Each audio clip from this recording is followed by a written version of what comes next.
there's another reason why you want to take control of what you're doing. Everything kind of funnels into the only winning move is not to play the game. I don't know, guys. This whole thing sounds pre-recorded.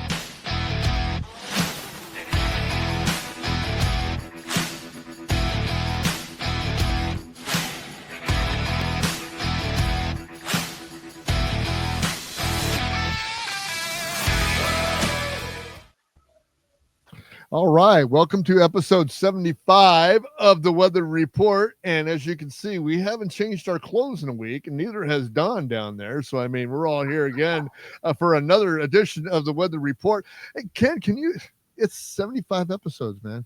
75. How many episodes do most podcasts go?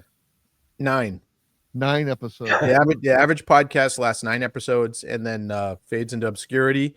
1% of them go over 100. Yep. 1% of podcasts, and even that's like 200 million podcasts. So because everybody and their brother has one.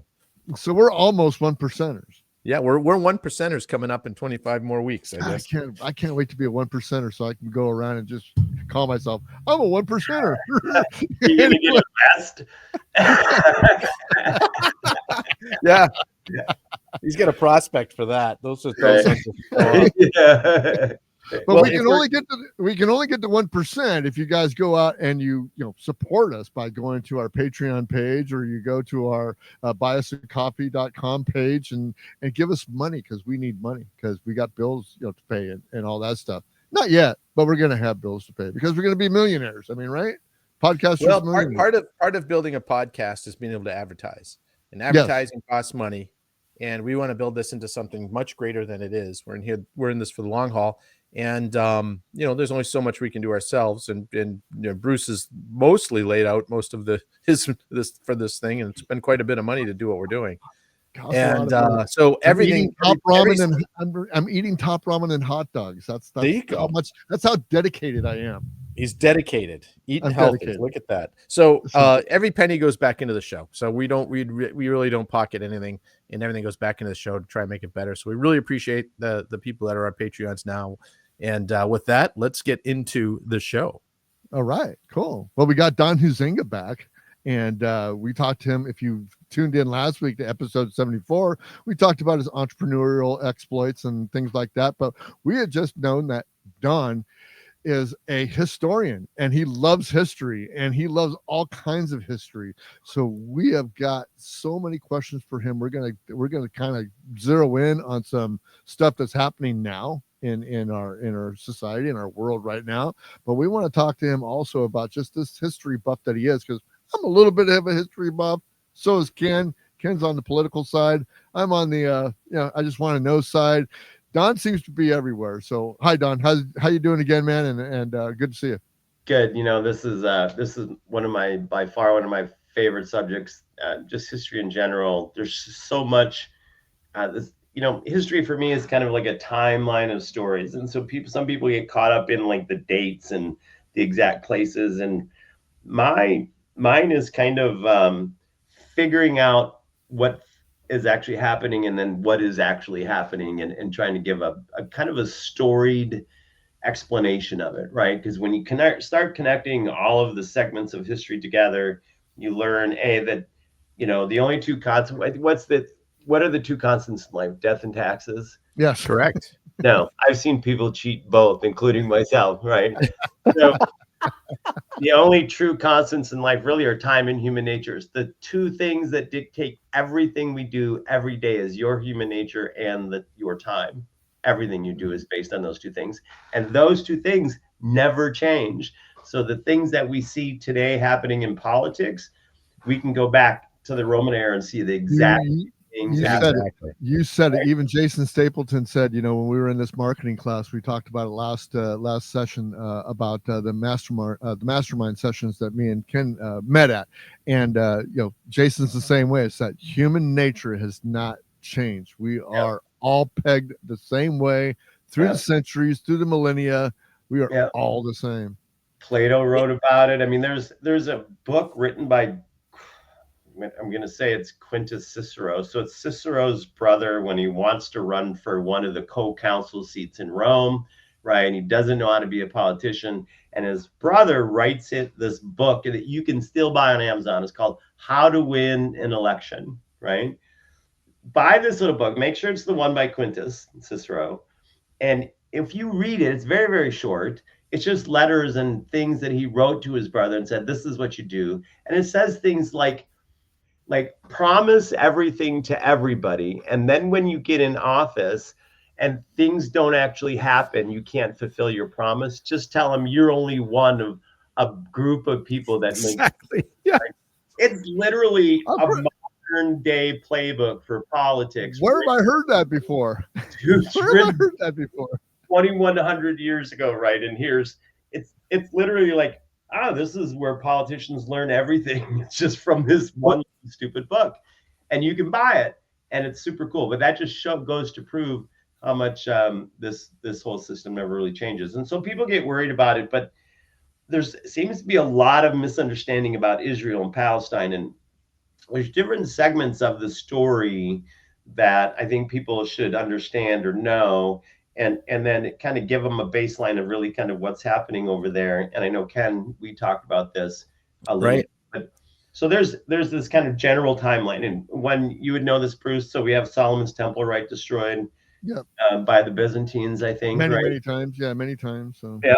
And then we have kind of nothing. And then Herod, right, decides he's going to build the Jews another temple on Temple Mount, right? The second temple during the Christian era, so to speak, the beginning of the Christ era. And Herod builds it not because he's Jewish, because he's not Jewish, right? He's trying to be the king of the Jews. He's trying to win favor with Rome to let Rome allow him to be the king of the Jews. So in order to gain favor with the Jews, he's going to go and builds them a second temple on the Temple Mount, which is destroyed by the Romans in the Jewish revolt of like 67 AD, somewhere around there. Okay. So now we have this basic mound of dirt. And we don't have Islam yet for another 700 years, but we have Christianity basically working underground in Rome and in the Middle East, right, as in Jerusalem. And it's just a hidden religion because they're going to get persecuted. So all of the houses and Paul writing all his letters to the churches, those churches are pretty much hidden. They're not out in the open. They're not allowed to be Christian, so to speak.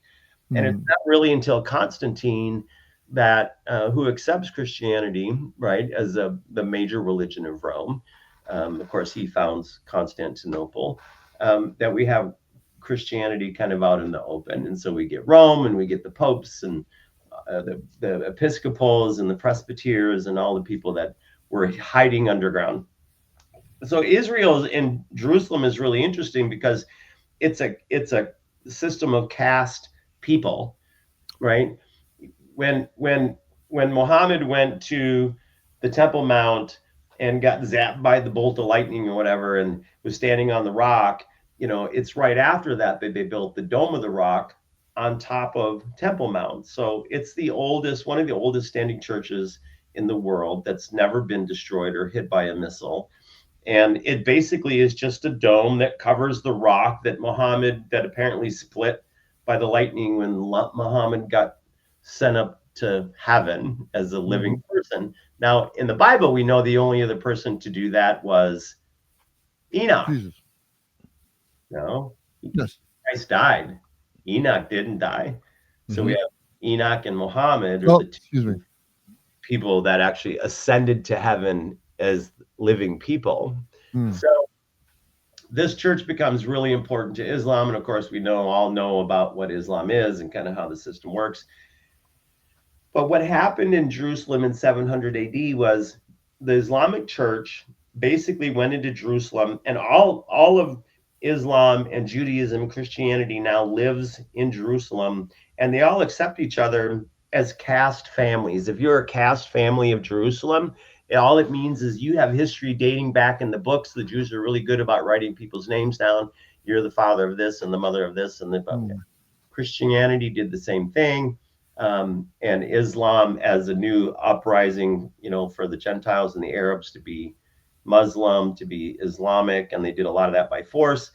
They just said, okay, well, we're part of the caste system too. So all three religions could live pretty peaceably in Jerusalem together. Underneath the Dome of the Rock are obviously some pretty important features. One, you have the first and second temple, and you have the Church of the Holy Sepulchre, right, which the Christians built at the same site that was supposed to house some of the late Christian artifacts. For 1,300 years, there is a status quo that happens in Israel, in Jerusalem, that says Christians and Jews and Muslims can all worship on Temple Mount, but only Muslims can pray at the Dome of the Rock. So Jews can't go to Temple Mount and say a Jewish prayer. Christians can't go to Temple Mount and say a Jewish prayer. I got a quick question, just as clarify. The wall, the wall. Yeah, that is right there too, correct? Yep. Isn't that part So of they it? have this kind of area around the Dome of the Rock where Islam has basically had this status quo for 1,300 years that says you can't say any of your prayers near the Dome of the Rock, near our church. And they, in the modern era, they actually used to set aside certain times where a Jew could come up to Temple Mount and actually say a Jewish prayer. The Christians kind of gave up on it altogether, but they've always wanted to excavate underneath the Dome of the Rock for 1,000 years, and Muslims have just never let them do it, right? Right. So, so part of the Balfour Declaration, which is when the British actually took control of Jerusalem, was the legalization of all Christian and Jewish prayer at the Dome of the Rock, and Islam said, okay, that's fine, you can do that, but if you do, we'll just shoot you, right? So the status quo remained. And when was this? So give us a timeline on that. So it's like 1910, roughly, the Balfour Declaration. Well before the Sykes-Picot and all that. It's before Sykes-Picot, but it's the same time frame. Right. Same genre. Yeah, same time frame of kind of what's happening. It's basically colonial France and Britain colonizing the Middle East, and making them more into countries, right, and trapping opposing factions of Islam inside one country to decide who's going to run the government. It's really the beginning of jihad and hatred of the West. And America wasn't considered hatred, part of the hatred of the West. It was Europe. The Muslims hated Europe because they had divided the Middle East in order for the Europeans to gain resources like oil, mostly, right? Because what's in Western Europe? Nothing, no resources. And that's why I bring up the Sykes-Picot, because I remember when I found out about that whole thing. It's not something that's ever taught. You have to find it and read about it. Right. And it was Europe just dividing in the worst possible way they could, dividing up the Middle East. Like you're saying, they take Sunnis and Shiites, and they're putting them together and saying, okay, you guys figure it out, work together. And it's like, no, these are mortal enemies. Right. For Iraq and Iran really different people, before Sykes-Picot, right? The Middle East is just one big band of roaming Islamic tribes and member cities, those kind of things. But so you had Shiites and Sunnis and Kurds, and they lived in a geography, and all of a sudden somebody drew a border around them and said, now you guys are going to have a country, and they fought over who was going to run the country, which one of their religious ideologies was going to run the country, right? It's kind of like gerrymandering. Yeah, exactly. It's early gerrymandering. So they had this guy, his name is Al-Qassam, right? It's like Qassam, who actually starts jihad. In fact, the Palestinians still, not to this day, but prior, would launch missiles into Israel with his name on the side of him, Al-Qassam's name on the side of him. So we have this tension now that's created by colonial Europe in the Middle East, but the West, America, isn't really considered part of that problem until really after our UN recognition of Israel as a state, right? Right. And then all of a sudden, America gets lumped into hatred of the West.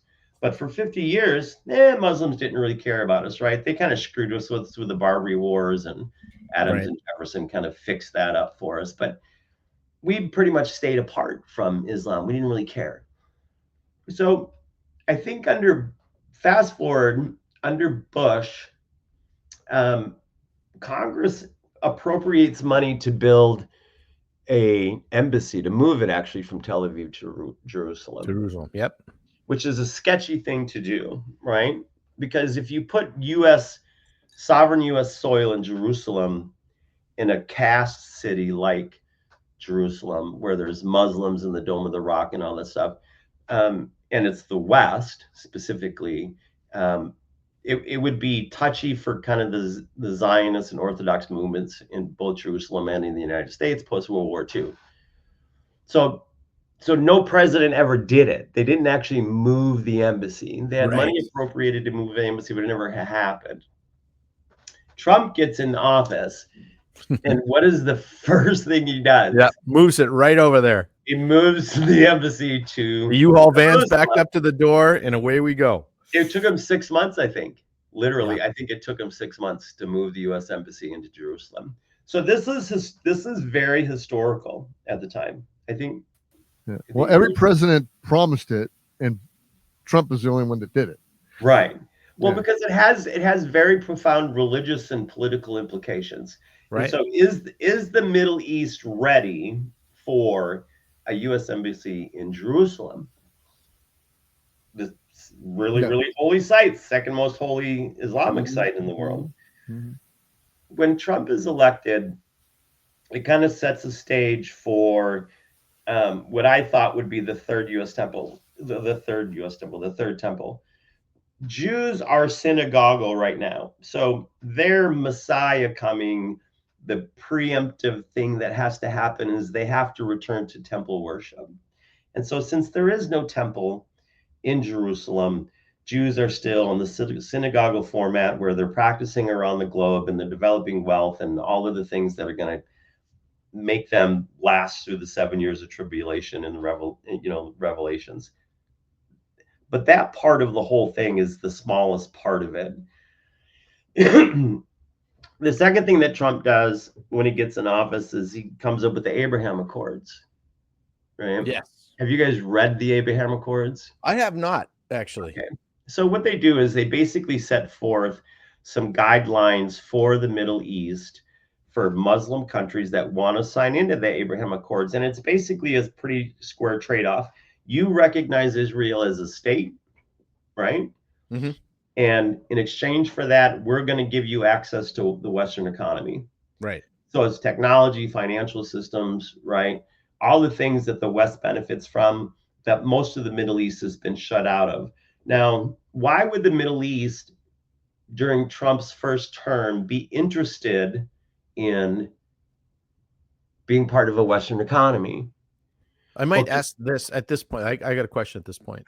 I look at what's happened in the last 25 years in like Dubai, and there was at one point when they started talking about the Gaza Strip, Trump was put this out there. He goes, this could be the next, I'm paraphrasing, but this could be the next Dubai right here. Right. It's this perfect. It's right on the coast. It's prime land, real estate. It's gorgeous. Yeah. Let's move everyone to Egypt, rebuild it, and move everyone back in, and they'll come back to a paradise. Right. It's a great idea in my mind. It's hard to do that to a people. People are they can't even see that. So the Byzantines did it to the Jews. They split everybody up and they moved everybody. That's old kind of war tricks, right? Yep. What was happening was Trump was bringing them a real deal. Listen, we're going to renewable energy. We're going to prove to you that America can be self-reliant and drill their own oil. What did he do? Right. He literally drilled all his own oil. Yeah. He wasn't relying on OPEC anymore at all during his first tenure. And the reason why he did that was to prove to OPEC and the Middle East countries that the only economic natural resource and benefit you have is in oil. And all of the Western economies are going to be moving away from oil. And the oil that we do need in the future, we can actually get ourselves, right? Or we can buy from the Russians or the Brazilians or whoever. Mm-hmm. So the Middle East starts kind of shaking in their boots a little bit. They're like, how are we going to develop an economy that's not oil-based and keep all of our wealth? Because once you have something, you never want to lose it. Right. And a lot of the countries and rulers in the Middle East, they were going, God, all we got to do is recognize Israel as a state, right? And then we'll be a part of the Western economy and we'll be able to actually survive not having oil as the main source of revenue for our countries. you saw over the past 10, 15 years, a lot of the Middle Eastern countries all of a sudden start advertising on TV. Yeah. Come to Dubai, come to here. They're building hotels. They're trying to get tourists. Tourists don't like to go to the Middle East. Why? Because it's what? Dangerous. It's dangerous. Yeah. Right? Yeah, Nobody wants to go visit and get their butt blown up. Right. So all the advertising and the cool hotels and the indoor skiing venues or whatever that they spent gobs of money on are great, but nobody's coming. And Americans are the ones that do the most traveling and spend the most money, and we ain't going to the Middle East to go skiing on the indoors. Right. So they knew they needed to be able to develop the financial systems. Well, in order to develop a financial network in the Middle East, you have to have Western banks that trust banks in the Middle East, none of which really happens either. Why is all of this happening? Well, because Iraq, which we pretty much isolated, and Iran and Gaza and the Palestinians and a little bit of Lebanon, they are all funding radical Islam still. So anywhere radical Islam exists, business cannot exist in a stable format. Right. So Trump and Netanyahu are basically formulating a plan that's going to eliminate radical Islam from the Middle East in order to create economic stability in the Middle East. So you had some countries that signed into the Abraham Accords early on, right? Like, okay, we're going to recognize Israel. When did that happen before? Never. Yeah. Never. Exactly. Right? Never happened before. But they want to be a part of the Abraham Accords. The other Middle Eastern countries that he talks about now, they want it as well. They're just waiting to see what happens. To see what, a lot of them will fall in line once some of the big players come in. Well, and things start changing. A lot of this depends on what happens with Iran. So let's go to Netanyahu. You have Trump and Netanyahu planning this thing out. It's going well. Trump is supposed to win in 2020, right? Because he's supposed to continue this whole plan. Netanyahu also gets tossed out of office. Yeah. One, right? So the plan, and Trump loses. So the plan's kind of on hold. But when Netanyahu comes back, what does he bring with him? The single most conservative cabinet in Israeli history, right? Yes. Yeah. No more fart screwing around. No more of this. No more of that. Right. This is what we're going to do. And people in Israel, some of them had a hard time with it. Some of them didn't. Most of them didn't. So how do we bait radical Islam? Like, if you want to rid the Middle East of radical Islam, what is the way that you get rid of them? Because you can't just go in and openly start a war and go into Gaza or go into Lebanon or go in these other territories and say, okay, we're gonna go to war with you. They're not an official country. They're not even recognized as a state. Palestine Right. It has governing authority. It has no military. It has no nothing. So Israel, in order to play by the rules, can't really do anything. So what happened in March of 2023? I think it was March, that pissed off radical Islam. And the answer is simple. Netanyahu's war minister, I think, took an armed group up to the Dome of the Rock and said a Jewish prayer on Temple Mount. Yep. And nobody reported it. Yeah, no one about it. When I read that, when I saw that happened, I looked at my wife and I said, this is the beginning of the end. Like, this is the beginning of the shit's going to hit the fan. Because you just basically peed on Islam's second most holy site in the world. And if there's anything that pisses off radical Islam, including Iran, it is that. Yes. So we had Trump sanctioning Iran, doing all the stuff. And then we have Biden gives them all the money, right? So Iran can still function, pass all that money off to Hamas and Hezbollah and all their little terrorist cells. Well, let's go back to that money for a minute, because this is the money that was this the money that came from the Obama administration, the $4 billion? Yeah, but Biden actually sent it. Yeah, I'm sorry? Biden sent him the money when they got rid of the sanctions. Right, because Trump stopped it for a while. Yeah. So, and then Biden reignited it, and then okay. So now we have Iran. Just for some context.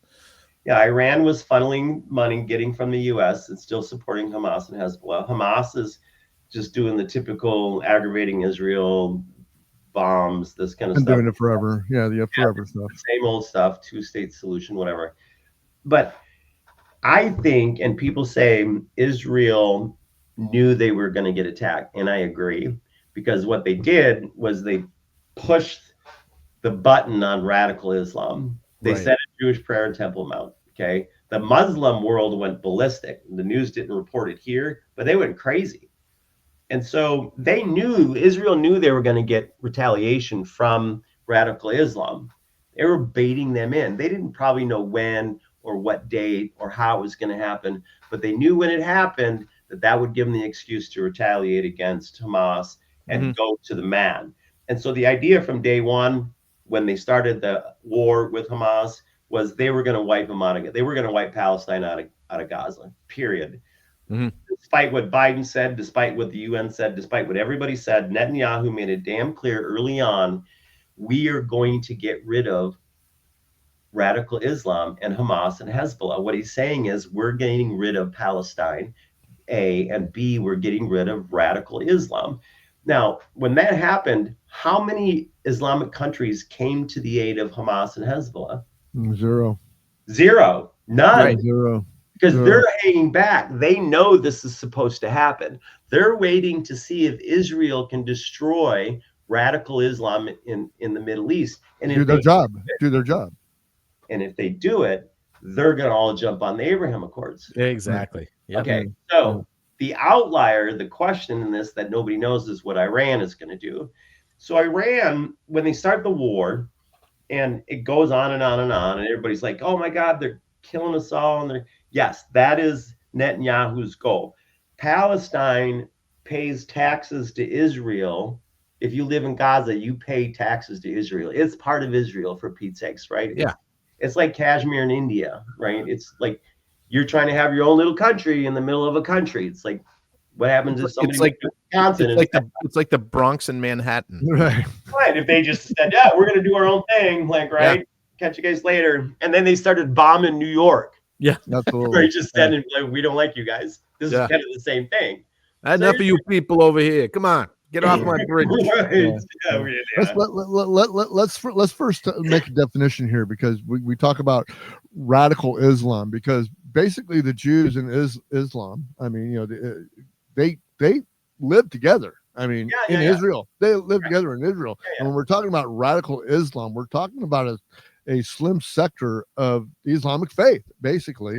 And a lot of people don't understand that, because, when I see these, and I'm jumping a little ahead, I'm sorry if I'm jumping ahead, but you're seeing all these protests and this anti-Semite stuff and this anti-Palestine stuff, and it seems to me that a lot of these kids that are out there don't understand exactly what you're saying right now, that there is a difference between Islam and radical Islam, and that we're really peaceable people, whether you be Israeli, whether you be Jewish, whether you be Islamic, whether you be Muslim or whatever, we're all kind of a peaceable people. We have these little offshoots of radicalness between us, even in our own country. So I wanted to make that definitive little thing right there before we go forward, because there is a difference.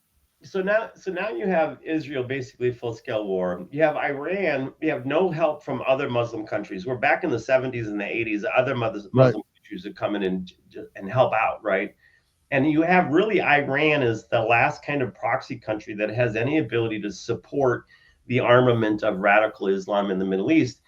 And under Biden, they were fine. Iran didn't want Trump to get elected because he knew that he would reignite all of the sanctions and starve is Iran out.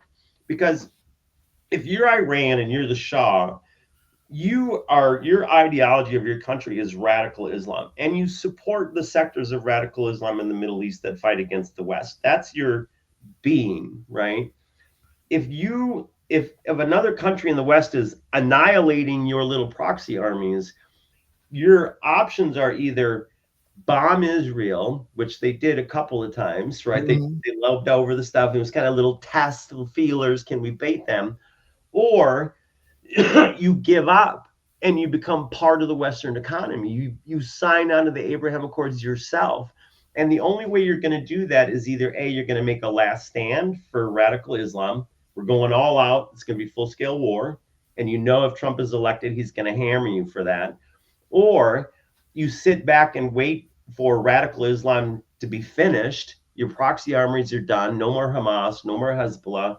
And while America starves you out, and the people in the streets in Iran start literally calling for the head of the Shah. They're like, we're done. Like, we're starving. We can't do this anymore. The Shah or the leaders there? Yeah. I think he's still called him Shah. They still call him the Shah? I'm just clarifying. Okay, well, you guys can look that up. I don't know. I always get the names or the dates right, but the top guy. Yeah, the top dogs. So Iran is forced into this kind of, they're a lion in a cage, not with any food. And if the handler opens the door, the lion can either accept the food or he can bite the handler, right? That's where Iran is at this very moment. Literally, that's what they're thinking about. And how long is that going to last? The rest of the Middle East is just waiting for this to play out. Now, Trump's already made it clear what it is that they want to do. There'll be no more Palestine. There is not going to be a two-state solution. No. None of the stuff that the UN and all of these other people want to talk about, I don't think it's going to happen. And I don't think Netanyahu or Israel wants anything to do with it either. The last thing I think that's going to happen in all of this is it'll continue on until Israelis start occupying Gaza and the West Bank, like more fully. When they start rebuilding stuff themselves, they're not building it for Palestinians to come back. No, right? No. They're going to take Western money and they're going to redevelop Gaza over the course of years here, but they're going to start it.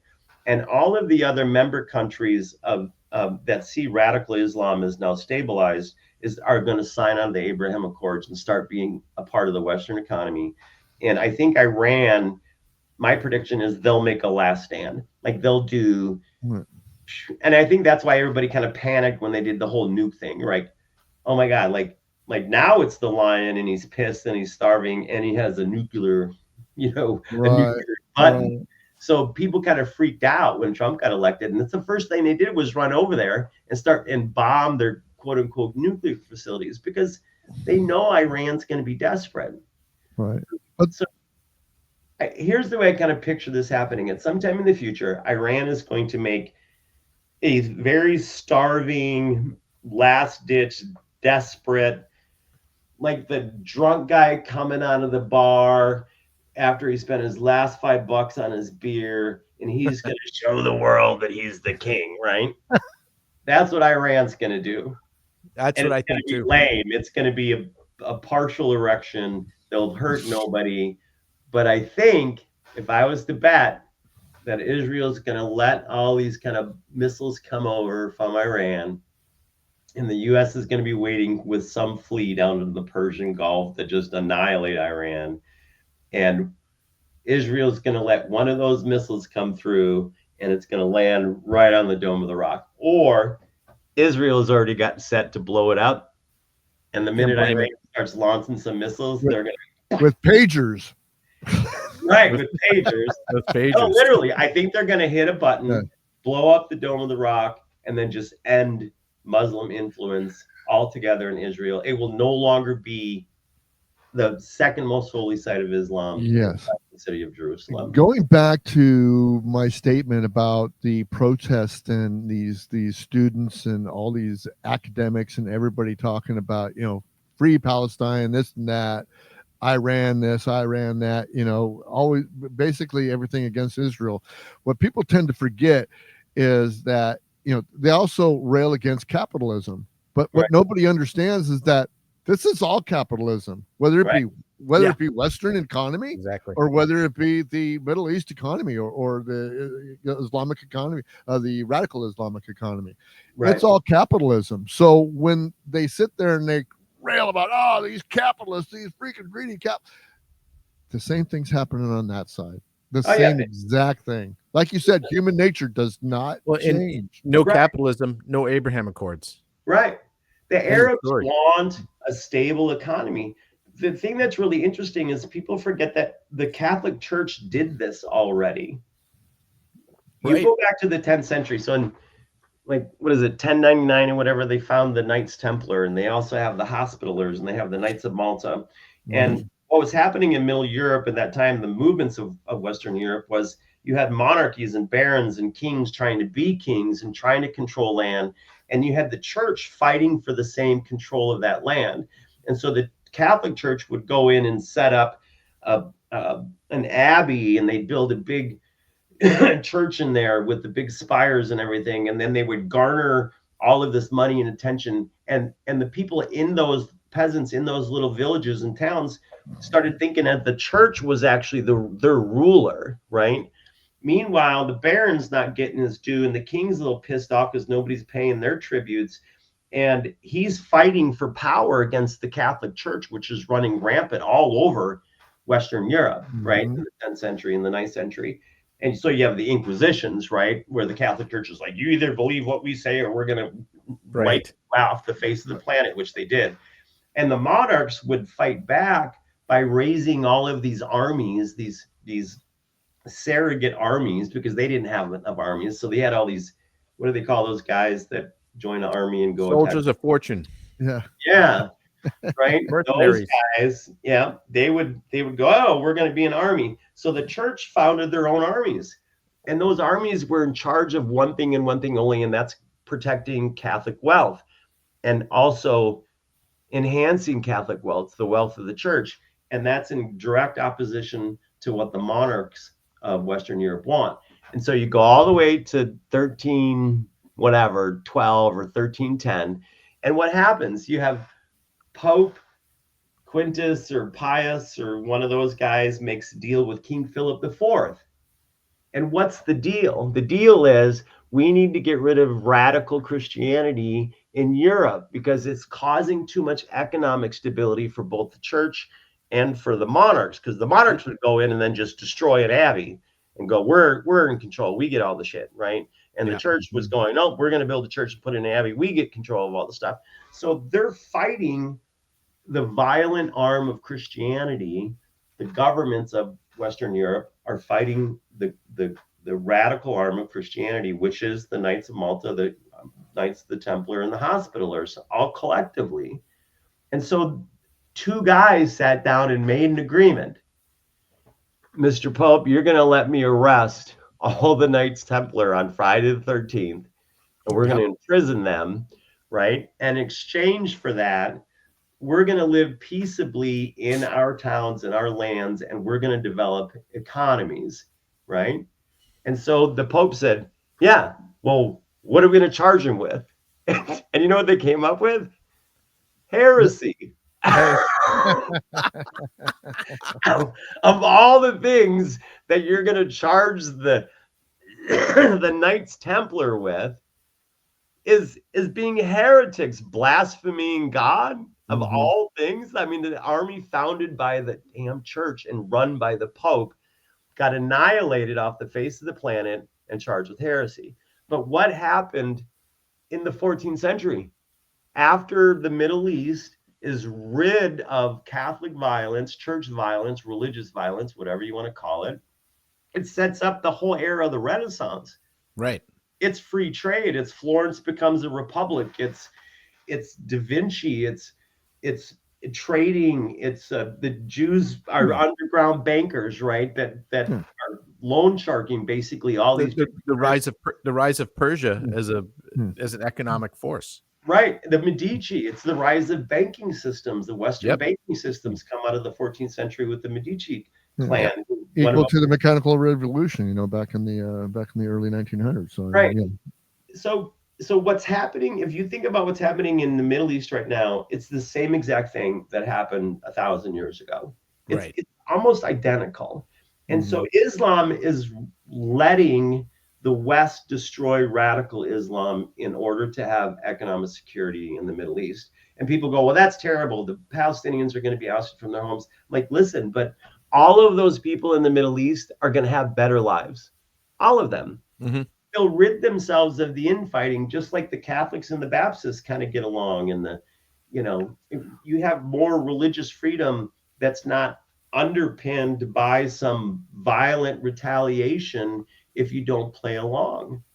And so this will ultimately, I'm all for it, because ultimately this will be really good for all the Arabs and all the people that live in the Middle And I'll East. say this to prove your point.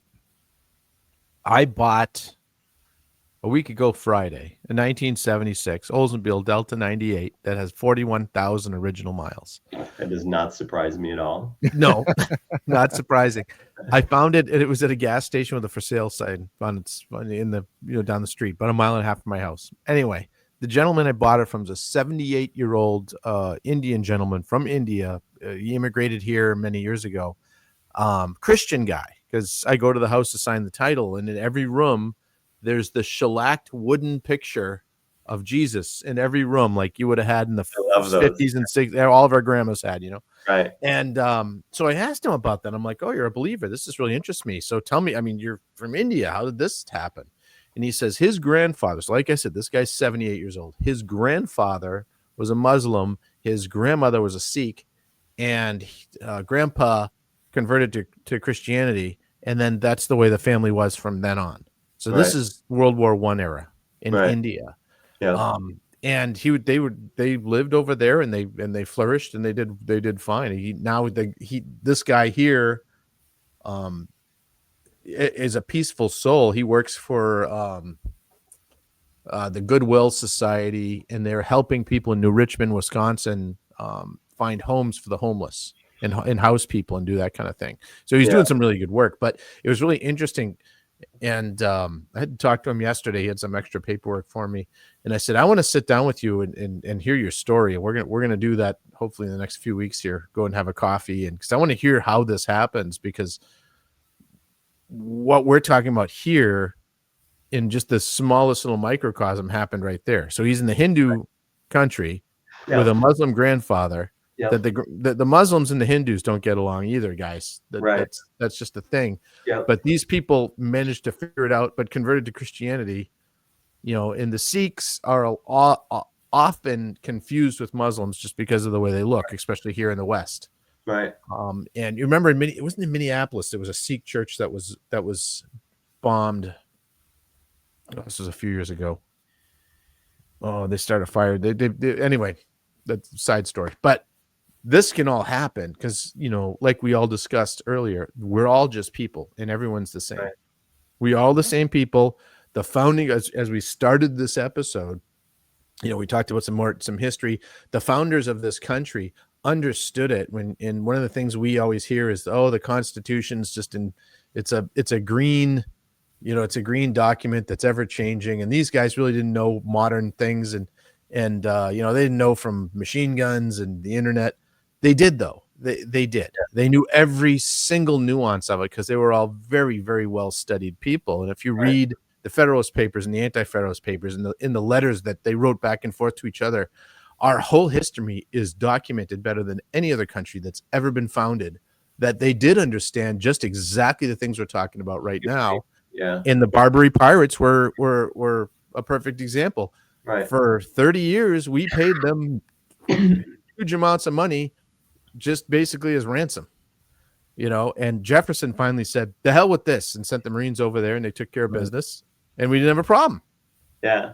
And this is we what's didn't happening. really pay them a lot of tribute. I mean, the first act of Congress and the first U.S. warship was the USS George Washington was sent over with our first tribute to the Muslim princes, right? But it was only half of what they asked for. Right. But it was still, it should have been zero. It should have been zero. Yeah. Eventually it was.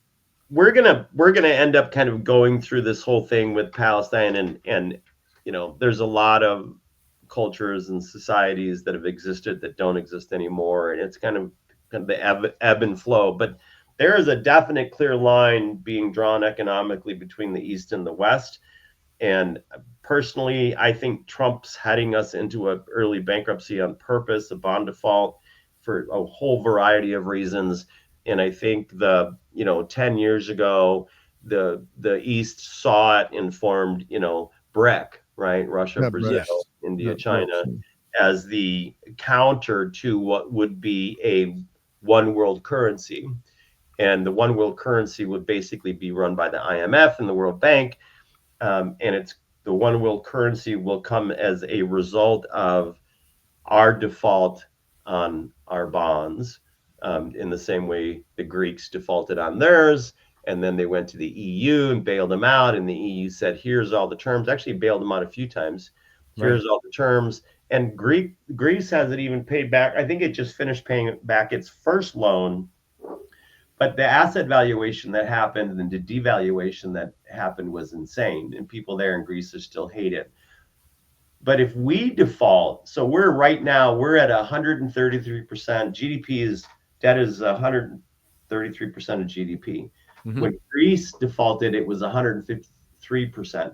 Prior to COVID, our debt to GDP ratio averaged about 60 to 68%. Yep. Trump doubled down on our budget and on the debt ceiling. I mean, normally we get $1 trillion debt ceiling increase. I don't know where we got $7 trillion from, like, in a debt ceiling increase. It didn't make any sense to me. There's a whole lot of things that are happening in the world with the well overinflated, bloated stock market, the S&P 500. You have corporations in America that are consolidating, and nobody cares. They're monopolizing entire industries under one umbrella. We have the 10% minimum corporate tax in all the G20 countries. I mean, there's all of the little incremental Build Back Better, which is a global, Western global thing, not an American thing under Biden. It's kind of the global plan.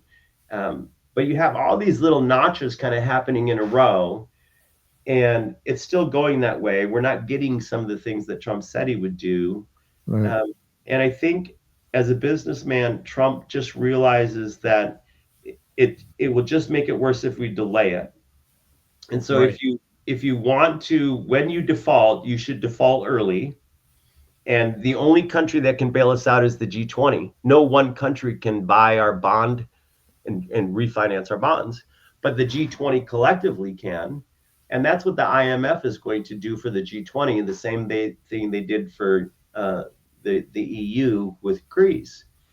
But the problem is we'll have one global dollar. We'll have a Western global dollar. Mm-hmm. In order to have a global currency, you have to have one thing. You have to have equal asset valuation across the G20. So if Japan is part of the G20 and our stock market is overinflated, the first thing they're going to tell us is we're going to eat half of the valuation in our stock market. Yep. Instantaneously. Every pension fund, every stock account, 401k, everyone's cut in half. Minimum. I think it's minimum. Yeah. The Greeks went to zero. Right. No valuation. They lost everything, every pensioner. And you know what the government said?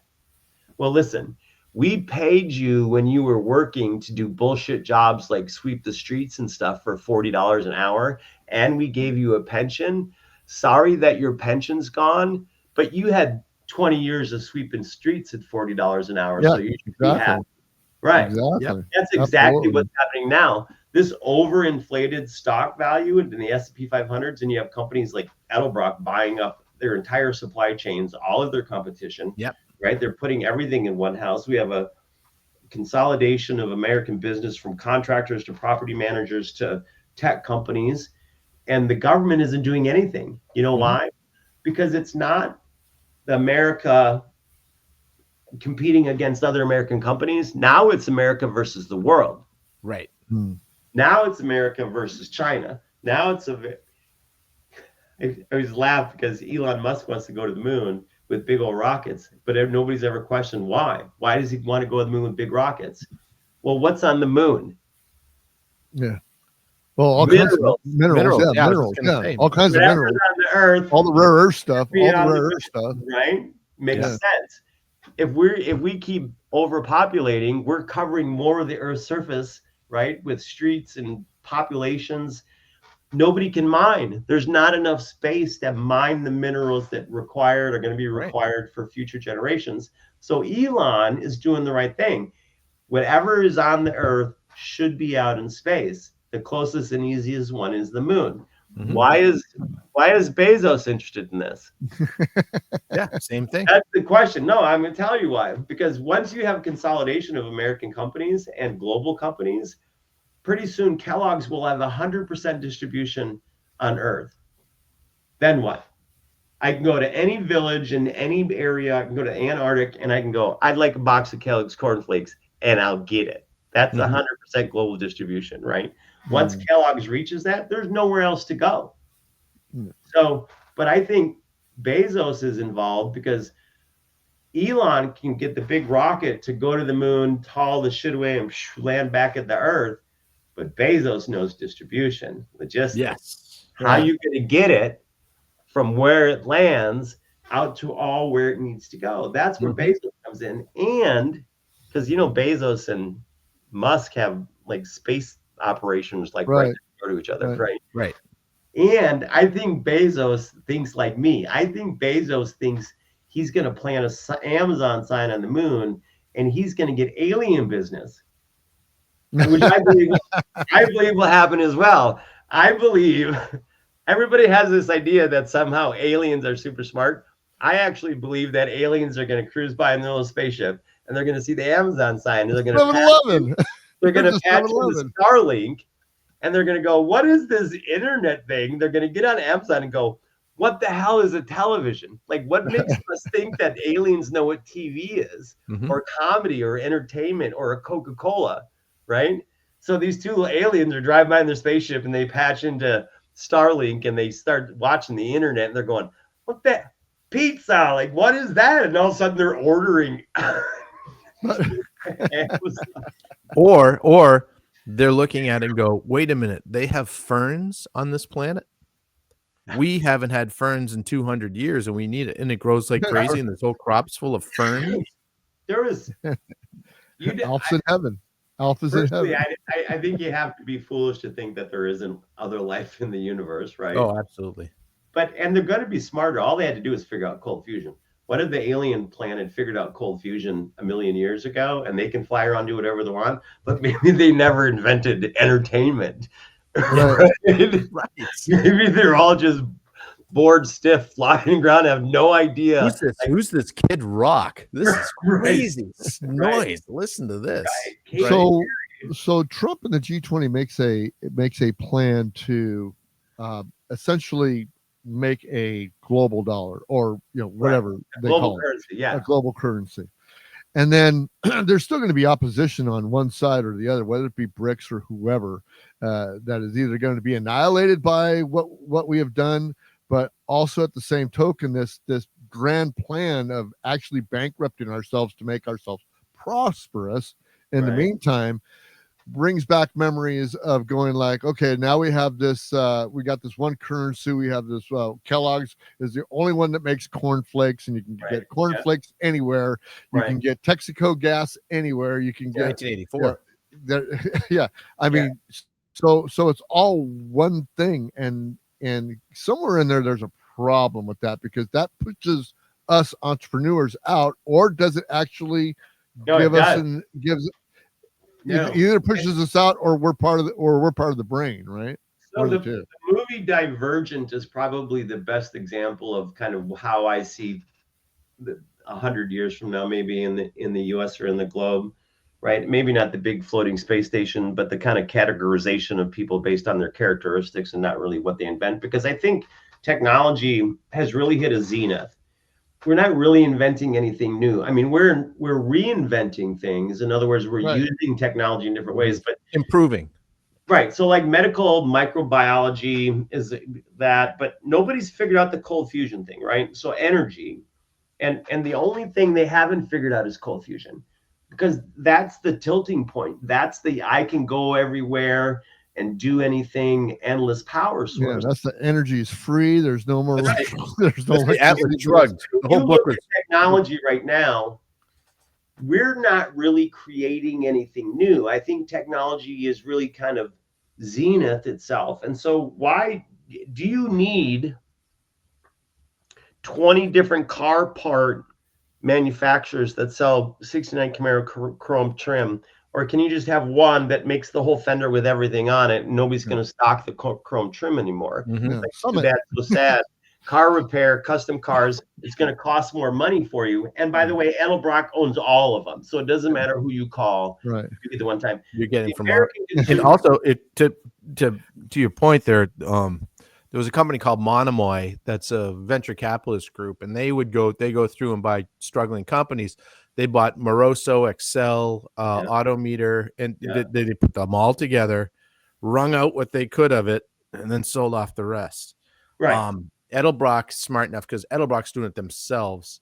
The consolidation of all this stuff, you're right, and it pushes out the small guy. That's why when there's the big three go to Washington, when Washington wants to put some big mandate in there saying, okay, cars have to get 50 miles a gallon, they're for it because it leaves out. They don't expect an Elon Musk. He was the outlier, but there was no one else that came in. I mean, there's Fisker that tried, but they were all it's small ball.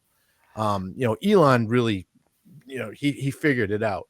Listen, I think this is why Elon is pissed. I think the part of the shakeup was that I don't think he had any idea that Trump is a businessman. I think it's a purely clinical business decision. And Elon Musk is more emotionally altruistic. He loves the idea of entrepreneurship and being able to expand people's horizons in the mind. He's a creator, not a business guy. Right. Trump that's the difference. Trump thinks in terms of pure black and white dollars and deals and that kind of stuff. So those two were going to fight. There was no way that wasn't going to end well. Well, I think Elon maybe realized that Trump was with his big beautiful bill and his budget, none of which went down. All the cost settings from Doge aren't going to happen, and then the debt ceiling increase, which basically gives the government free rein to spend $4 or $5 trillion in a year to the budget, which he didn't do, but he's not too far off. Right. And you're gonna our bond obligation right now are the highest budget obligation in our whole budget, surpasses military spending, health and human services, everything together. So I always tell people, we talked about this years ago, numbers are exponential. Once they grow to a certain point, they're almost unstoppable, right? So I think we've reached that point because we have stock market valuations post-COVID that don't match GDP growth at all. No, they're not even remotely close. So where does all this value come in the S&P 500? Well, it comes from all of the companies they're buying, right? The venture capitalists are buying, and a consolidation of all of that into one place, and add in inflation. And I think we have zero GDP growth from post-COVID, zero at all. But inflation has made it appear as though we have GDP growth, because when you inflate the price of everything artificially, it looks like an increase in gross domestic product. Yeah, but it's so, not. You're right, because earning didn't go up with it. No, and actual production didn't go up. No, production did not go up at all. No, production, stale. Valuation is way higher. So I think that the East is kind of looking at this preemptively, even under Obama, and going, we're gonna start our own currency because the U.S. is unsustainable at the rate that they're going. And unless somebody makes the big cut, which is what I thought Trump would at least try to do, was the big cut. If anybody doesn't make the big cut, we're doomed. We're Spain, who used to pay for everything in cash in 1750, right? Right. Can't do it anymore. And there's nobody that can bail out our debt. The EU can't bail us out. The G20 could. The whole G20 could collectively. And you know what they're going to love? They're going to love it when you go, oh, well, my pension fund is worth this. In America's pension fund is worth this. Now, in order to have the same currency, we need to equalize. So the value of their pensions go up, the valuation goes way up, and ours has to cut down. Now, if you're a U.S. corporations and U.S. business, right, you're going to inflate the shit out of your asset value so that when you take the hit, you're still survivable. Exactly. Right? But everybody mark everything up in October so that you can cut it 50% for a Christmas sale. but everybody that's in the market is going to lose their ass. Yeah. Their 401ks, their pensions, all that. So where do you think like Bitcoin comes in on this? Well, Bitcoin is the land currency that Sam Adams' dad tried to delve in during the revolutionary period, right? So they had those land grant currencies or whatever. Yep. Sam Yep, Adams, exactly. Sam Senior was involved in that, and the British government came in and just shut that whole thing down and arrested him. That's how Sam Adams went from being number 4 in his class at Harvard to last in his class, and then eventually getting kicked out and living on the streets with no job. Yep. Because his old man lost his fortune. Back in those days, your ranking at Harvard was not from your grades, it was how much money your family had. Exactly. Yeah, and he went to poops. Ken enjoys your answer. Well, Bruce and I go back and forth on Bitcoin. I mostly just give him the needle. I think He's giving me the needle. Listen, once you have a global currency, you pretty much have a global government. I mean, people are going to say, no, we're still sovereign. No, every dollar, like you're going to be able to fly to Japan and use a global dollar, the dollar. It won't be the US dollar. It'll just be a dollar, whatever the name they came up with, right? Like they did in Bretton Woods. And you're going to go to Japan. It's going to be the same. It has to be worth the same, right? Yeah. So whatever it's going to have to be. Yeah, exactly. There's not going to be this. Yeah, exactly. This Right. currency That's an easy exchange. It's an easy sell to the public because that sounds like it makes sense. No, it's not easy. But listen, okay, so it's not that easy of a sell because you're basically telling the public is you're going to lose half the value in pretty much everything you own. Okay, but we're still American and we're free. Oh yeah, well, I'm not talking about our public. I'm talking the public overseas. Oh, they're gonna love it. The G20 it's gonna be will it's an easy sell, and all of a sudden the Americans are gonna come over here. Their dollars are gonna be. It's gonna be an easy thing, even though the Americans won't because we just lost our ass. No one's going anywhere. No, they're gonna love it. The G20 will love it. It's Americans that will hate it. But now think about this in a little microcosm. If you needed to do a global currency, if you needed to announce it, right? Where would everybody go to protest? Well, you'd come here to protest it. And you go to DC, right? Yeah. Yeah. You'd march on your government probably and go to DC and say, what the shit? Like 10% of the Americans would do that because 10% of your population is capable of violence. Yep. So 10% is going to go to DC. And what is Trump doing right now? He's practicing fortifying DC. Yes. Exactly. That's what he's doing. Okay, so Ken brought up a good question. So because of the Bitcoin thing. So we're going to dive into this. We're going to go a little bit over because I got 2 questions for you. Number 1 would be, I'm a Bitcoin guy. So why not? What is going to back this global dollar? It can't be anything that has to be that it can't be gold because gold is not solvent. I mean, there's you what if we find out that the moon is like half gold, the minerals in the moon. So all of a sudden we're bringing back all this gold and gold plummets. So that's not a good thing. So why not a Bitcoin to be the backing of this global dollar, which can be separated? I mean, right now you buy in Satoshis. A lot of people don't know this about Bitcoin, but you don't have to go out and buy a Bitcoin. You can buy Satoshis. There's 21 quadrillion Satoshis, which also could be cut up and fractionalized on top of that, which is basically eventually going to happen if and when Bitcoin is accepted as a currency, or because it's already an asset. I mean, you got MicroStrategy, you've got these guys in there that are actually, Bitcoin's a thing. It really is. And contrary to what Ken says, it's the magic computer money, but it's not. It is a hard asset. I believe it's a hard asset. I invest in it, but I invest in a lot of different things. So I try to be as diluted as I can, as diverse as I can with my investments. Diluted was a good word there. Diluted was good. It's like delusion. Diluted was good. Yeah, delusion. I like being diversified. I don't care about Bitcoin. So you have to. But no, I understand. No, I understand. You don't. What is backing this global dollar? That's what I'm asking. What is backing this global dollar? The same thing that backs U.S. fiat currency right now, and that is debt. Man's ability to go out and work. Debt. So, but if you, so a dollar, remember, the African rulers used to trade slaves that they caught in Africa to the Portuguese for seashells, cowries. Yeah. right? Yeah. The Portuguese would bring tons of seashells on ships, Sand, and they salt. go to the African rulers on the Gold Coast and go, Yeah. yeah, we'll take 300 of those black people that you captured in war, quote unquote, Yeah. and we'll give you this whole ship full of seashells. Yeah. And Sand, salt, shells, you name it. put It's 'em been in used their- as carrots. Yeah, it's the stupidest thing in the world.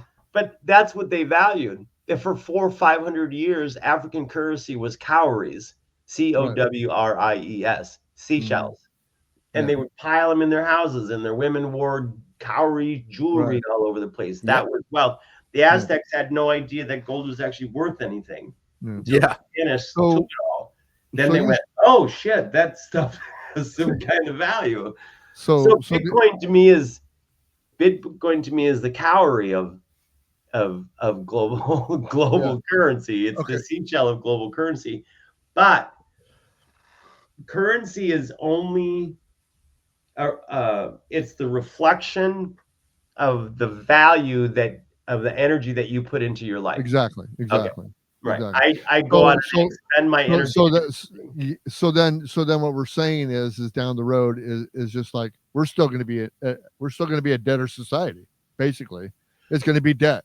We'll be worse though. We'll be worse off because I think part of the American spirit goes bye-bye once people realize that it's like a global dollar and nobody will have an advantage. Nobody will have an advantage. We're not we can't think and do everything by ourselves. We're going to kind of get cast into these little systems of you're going to do this, and Bill, you're going to do this, and Bruce, you're going to do this, and that's what. But they proved that in COVID.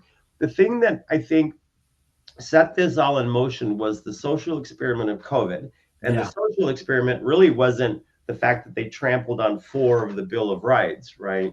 And the constitutional abuses, but it was really the economic that they were trying to prove. And the proof of that was, can we limit Americans' choice in consumer goods from this 30 different Sony TVs, and they all have 1 or 2 different features at Best Buy, to this, you get 1 fucking Sony TV, and that's your choice.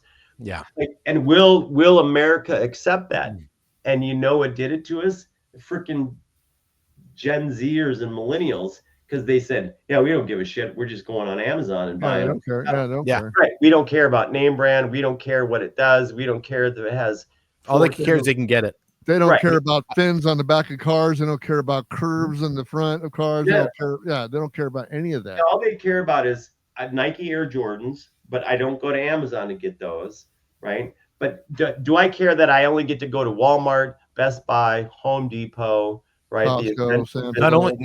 But Don, not only that, not only do they not care about it, and they won't go to places where it doesn't have it, because they don't want to go to the other places because it's not what they're used to. And they don't want our stuff. They don't want any of our stuff. They don't want to shop. They don't want to go to the mall and go, oh my God, do I want this VCR or this VCR, right?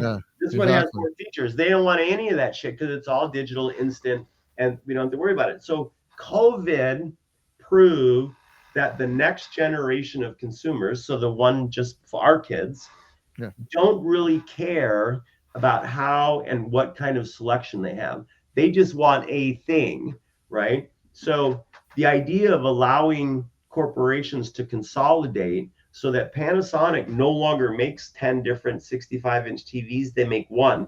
But the 1 65-inch that they make, they now sell around the globe because America has Americanized consumers all around the globe. And the guy in Zimbabwe is happy to have 1 TV to come to his house. Do you know who figured that out in the automotive world? Do you know who figured that out? Dodge. Yeah. They looked back in history and said, people like muscle cars. Let's make something that resembles an old muscle car. Yeah. So the Dodge Challenger, they made it for 4 years, 70 through 74. And then in 2009 they came out with a new one and basically didn't change it until last year. Yep. And then for 2009 to 25, for 16 years, they built a car that was originally designed and ran for 4 years, and every year was a little bit different. But for 16 years, they kept it basically the same. Right. And it worked. And Oh yeah, and because people they were looking at boomers that had a little bit of extra money and they wanted their old power back, for God's sakes. But they didn't. exactly, and it was all the people that were in their 40s and 50s that all of a sudden they could go buy this Challenger, and it did all the muscle car things that their grandpa told them about. Yeah. Right. Mm. No, but see, so this is kind of, I mean, why did the whole G20 just go, yeah, we'll agree to a minimum corporate 10% tax rate? And why did they all do that? Because if there's no incentive for 3M to move to Ireland because the taxes are exactly the same, it's a minimum 10%.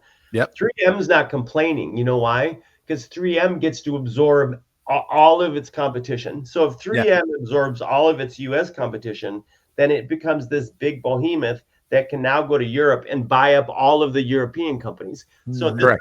This is a race to see which U.S. companies become the biggest. Who's going to be have the most strength to go out and buy those Chinese companies, Who's the it? buy Brazilian companies. This is what I'm saying by this is a global battle now. Who's the it? Yeah. It's not Ford versus Chevy. It's U.S. auto manufacturers versus BMW. Who can Ford and GM go and buy? If they're big, if they own all of their competition and all their supply chains, listen, the U.S. federal look at Stellantis. Stellantis owns Chrysler. You know, that was a big deal. They're they're Chrysler and a bunch of other companies. Now, granted, it's a poor example in the way that because it's failing. However, that's what's happening. Volkswagen is, on the other hand, is the opposite of that. They ran out, and what did they do? They bought BMW. They bought Bugatti. And of course, Audi has been part of them since the beginning. But these big companies are just growing and growing. Kawasaki Heavy Industries. I have a Kawasaki motorcycle. Right. Kawasaki Heavy Industries is another one. They're buying and buying and buying. That's what I'm saying. So this is and the U.S. And they're shipping.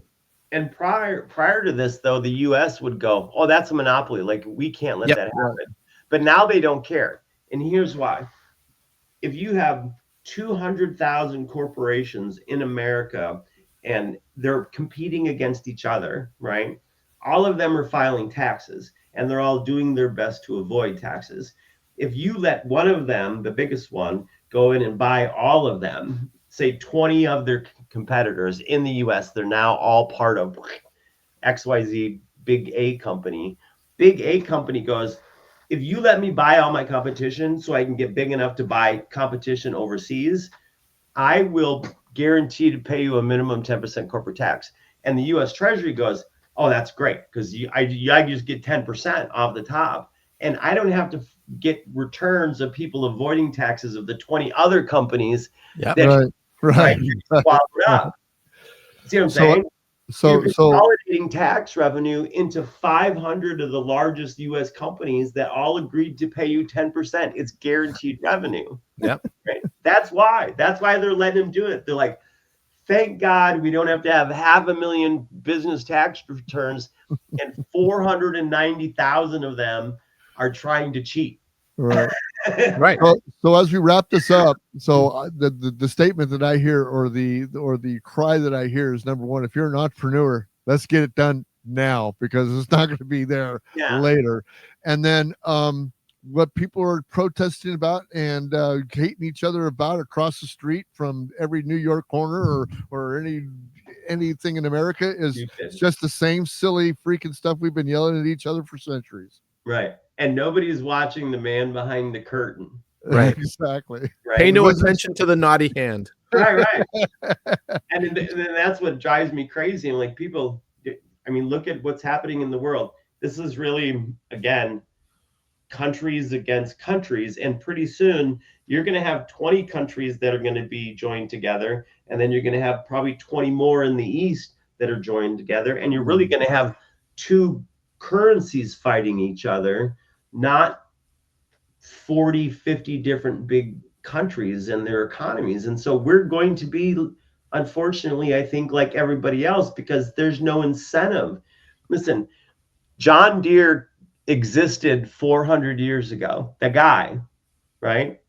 Yeah, like, did anybody ever wonder how come electricity wasn't invented 500 years ago or 1,000 years ago? If we have this 100,000 years of Homo sapien and all this shit, like, explain the timeline of why electricity wasn't invented during Christ's time, right? Or a car or a wheel or the internal combustion. I have something on that. So I can't remember if it was ancient Greece or ancient Rome. There was a guy that was an entertainer, and he was like a magician, and he literally invented the steam engine. And there's drawings of it, and there's a lot of, and it's the steam engine. Exactly, it turned. It was, and people were like, "Wow, this is amazing," but it didn't go anywhere. Right. But it was the steam engine 2,000 years before the steam engine.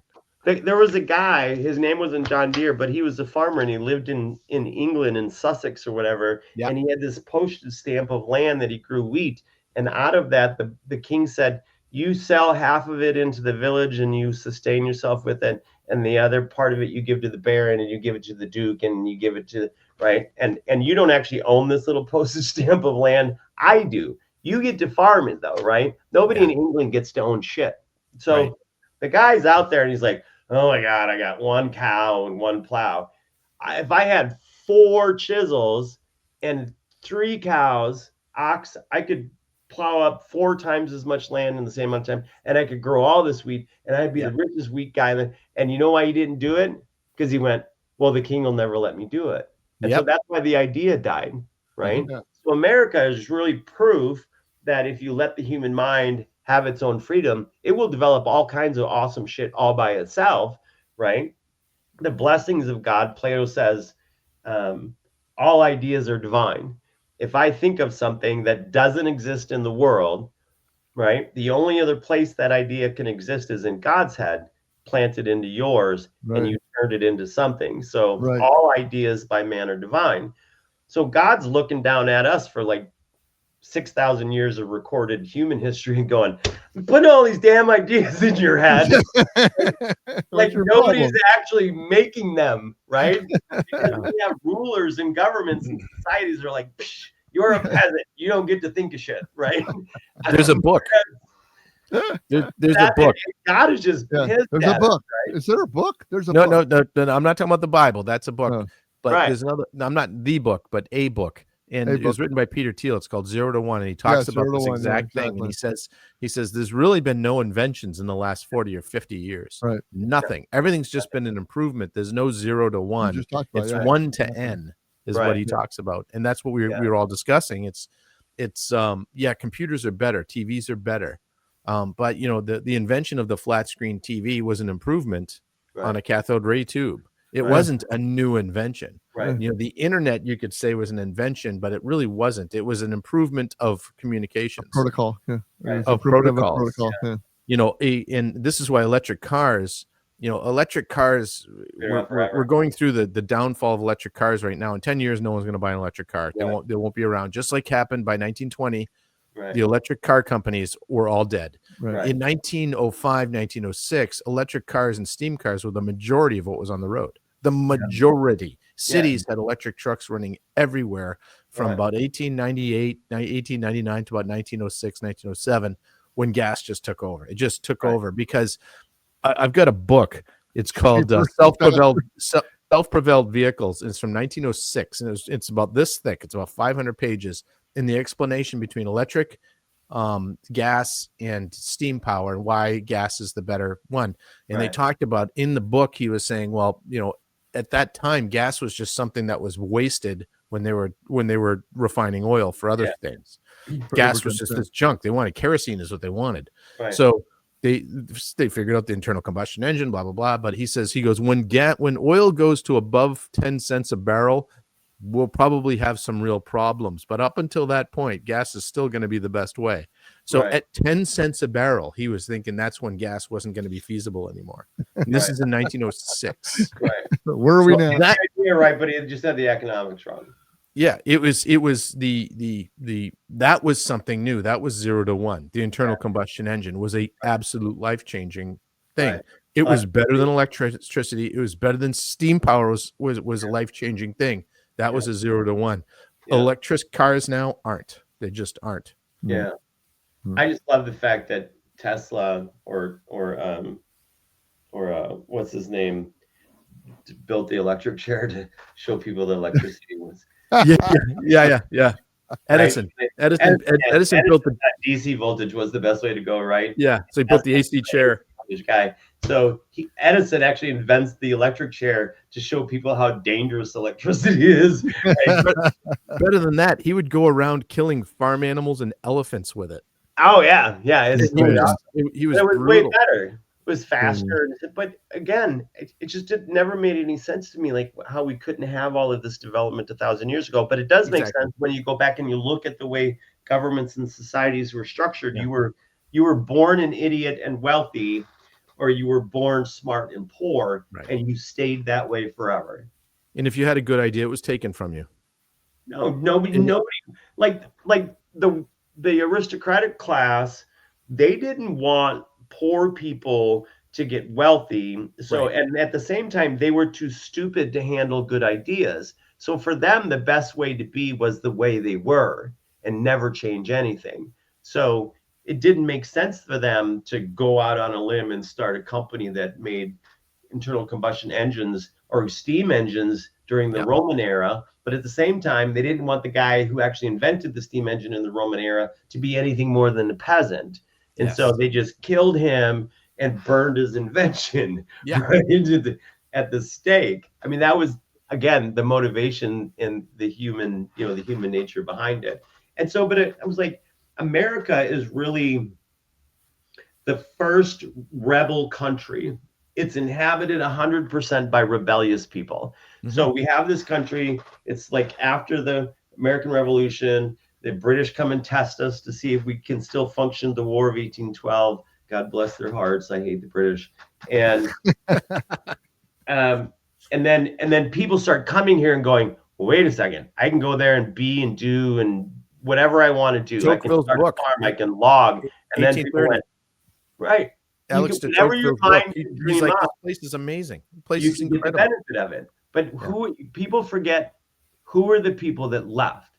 So it's 1880, you're in Germany, your whole family's lived in this dumb village for 8 generations, right? For some reason, Victor now looks a little Cuban. Nobody can explain it. But all your family's not leaving. So there's this generational mentality that's built into that goes back 1,000, maybe 2,000 years. And all of a sudden, the brother goes, yeah, I'm like done with this shit. Like, I'm not staying in the village. I'm leaving. What does he have to give up? He has to give up his family, his friends, everybody knows, his house, his familiarity, his language, all the generations of shit that he has to do. And he has to do it with no money. And he's going to go someplace where he knows nobody. And he needs to know if he has a house. He doesn't even know what it looks like, right? And they did it by the tens of thousands. And you know who all those people were? They were all the rebels in their family. Mm-hmm. So the U.S. is genetically predisposed to a rebellious nature, right? And the rest of the world knows it. Canada, on the other hand, is genetically predisposed to be a bunch of weenies and pussies. You know why?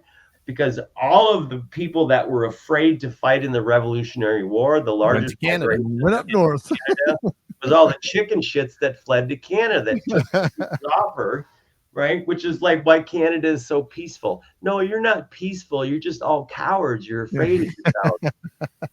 It's genetically inbred in you, right?